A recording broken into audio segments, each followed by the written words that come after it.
What's up? It's been a while na hindi ako naka-upload ng video sa aking YouTube channel. So today is March 21, 2022. So it's Monday today. We're supposed to go to work, but unfortunately, absent kami sa work kasi may nangyari. So yesterday, our car plate number was lost. We're supposed to go to Bangkok for our vaccine booster, but hindi kami natuloy kasi nga na-discover namin sa nagpagasolina kasi kami before kami sana magdadrive na sa Bangkok, but na-discover namin na wala na yung front na plate number. Nilibot namin lahat ng daan na possible na nahulog or hindi namin alam kung kinuha or nahulog eh. So, nilibot namin lahat ng daan kung saan kami nagda-drive everyday kasi nung Friday lang kami umalis. Saturday, nandyan lang yung car sa apartment. After noon, hindi talaga namin nakita. Pumunta na lang kami sa nearest police station. Doon talaga kami pumunta sa main na police station kasi may mga maraming police station booth dito malapit sa amin, but hindi daw dito kukuha ng police report sa lost. Binigyan naman nila kami ng isang document na proof na wala talaga yung plate number namin kasi example, kung magbabiyahe kami, pwede namin yun ipakita para hindi kami magka-penalty. So, today, punta kami ngayon sa transportation office dito sa Chonburi. Kukuha kami or mag-apply kami ng bagong plate number. I-vlog ko kung anong mga mangyayari later. Wish us luck. Sana smooth lang yung process namin. Okay guys, so nandito na kami sa Sriracha Transportation Office. So, malalaman mo kung transportation office yan kasi purple building. Okay, so punta na kami sa loob.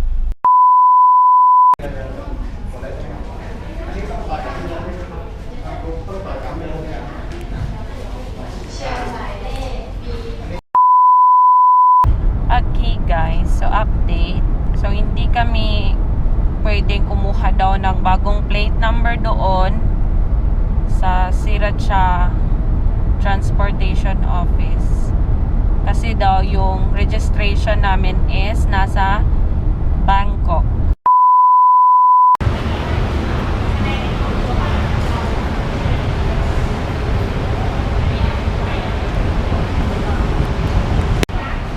Okay guys, so update. So nandito kami ngayon na sa Chatuchak Transportation Office. So ang laki pala nito. So kung gusto nyong kumuha ng lost plate number, pumunta kayo sa Building 2. Building 2. So hindi ko kasi mapashow sa inyo kung saan ang building to kasi ang laki niya. Ang laki talaga. So si Brian pumunta sa taas ngayon para mag-apply ng new plate number. So nandito lang ako sa labas kasi parang bawal ata kung may kasama. Ano naman? 105. Ha? Mura ni ba yun? 105 lang. 105 daw guys. 15 days. Bring 100. this first floor dia. Haman ba? Nyahaman ang nakabutang mo na siya? Yes. Ang plate number? Yes. Yaon sa may gikuha sa imo ha? Ang katong copies lang. O katong original na police report. But naman tayo Ako lang, copy. ang kwarta. Oh.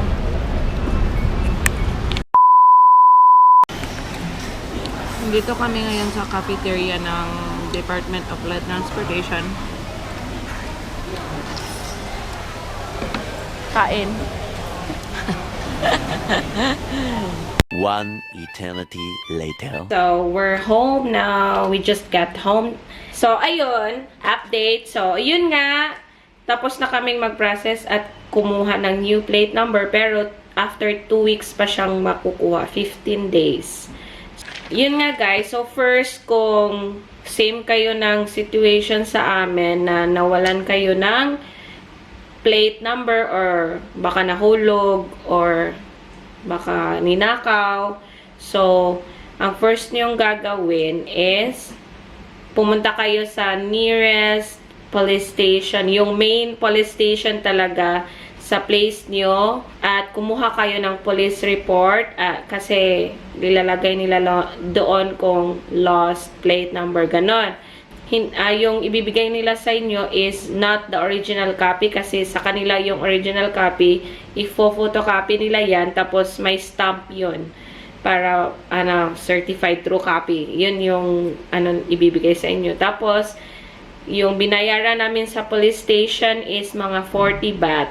Pumunta kami kasi kung saan pala naka-register yung car nyo, doon kayo pupunta na Department of Transportation Office. So, sa amin kasi, naka-registered siya sa Bangkok. So, yung first kasi naming pinuntahan is sa Sirachana, Chonburi na Transportation Office.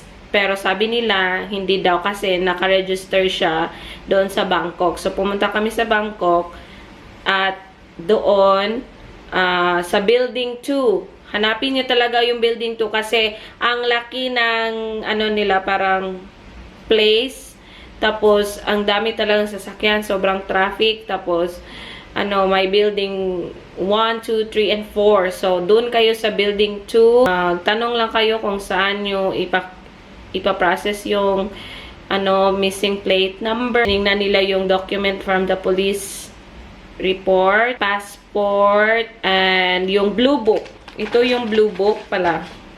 Yung ito, ganito. Blue book is, ito yung booklet kung mga details sa car nyo. So, pangalan ng owner, yung plate number, lahat ng history na ginawa sa car. So, kung ilalagay nila dito kung na-lost, na-change ng owner, dito makikita lahat. So, hahanapin talaga nila to. If ever second-hand owner kayo ng car, kailangan nyo talagang kunin yung blue book nyo, ipatransfer sa name nyo para kung may maging problema, ito ang number 1 na hinahanap. Kasi makikita dito ang history. Pumunta si Brian kasi ang pumasok sa loob, yung husband ko. So, nasa labas lang ako. So, ang ginawa niya, pumunta siya sa second floor sa building 2, nagbayad siya sa cashier, tiningnan yung documents from information, kinuha yung police report, yung passport photocopy, mag-photocopy na din kayo ng mga documents para in case na manghingi sila, ready na kayo kaagad. Tapos yung blue book, kasi may isusulat sila dito anong nangyari sa sasakyan, nawala ng plate number. Kasi nga, kung in case na parahin kayo ng police, ito, pwede nyo ito ipakita. Tapos, after nun, bibigyan ka ng resibo na ganito, like this. Ito yung resibo na ipapakita mo sa transportation office kung kukunin mo na ang plate number. So, ang binayaran namin is only 105 baht. So, mahal pa ang, mahal pa ang toll fees. Kukuha siya within 15 working days. Tama ba? Okay, 15 working days. So, hindi kasali yung Saturday, Sunday. So sa amin is March 21 na ngayon. So, mga April, first week namin makukuha. So, yun lang, guys. So, if ever na nangyari din sa inyo yung nangyari sa amin, yan lang yung gagawin kung paano mag-process at paano kumuha ng bagong new plate number dito sa Thailand. So, I hope nakatulong yung mga information na na-share namin sa inyo. So, that's it for today, guys. Thank you so much for watching and see you again on my next vlog. Bye!